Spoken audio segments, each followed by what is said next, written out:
നമ്മളൊക്കെ എല്ലാവരുമായിട്ട് യാത്ര പോകുന്ന സ്ഥലത്തെ കാഴ്ചകൾ മാത്രമല്ലല്ലോ നമുക്ക് മനോഹരമായി തോന്നാറുള്ളതും മനസ്സിൽ ഏറെക്കാലത്തേക്കുള്ള ഓർമ്മകളായി സൂക്ഷിക്കാറുള്ളതും. കൂടെ യാത്ര ചെയ്യുന്ന ആളുകളും അവരോടൊപ്പമുള്ള കുഞ്ഞു കുഞ്ഞു നിമിഷങ്ങളുമാണ് ആ യാത്രയെ മനോഹരമാക്കുന്നത്. ശരിയല്ലേ?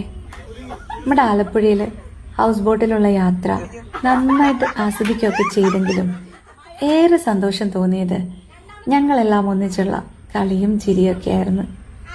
ഞങ്ങളിൽ എല്ലാവരും പ്രായം മറന്ന് കളികളിലൊക്കെ ഏർപ്പെട്ട് ശരിക്കും നല്ല രസമുണ്ടായിരുന്നു.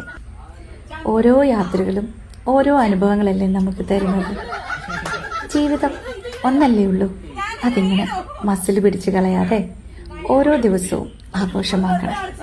ഇനിയും പുതിയ പുതിയ യാത്രകൾ പോകാൻ നമുക്കെല്ലാം സാധിക്കട്ടെ. അതും നമ്മുടെ സാറാ ട്രാങ്കിനൊപ്പം.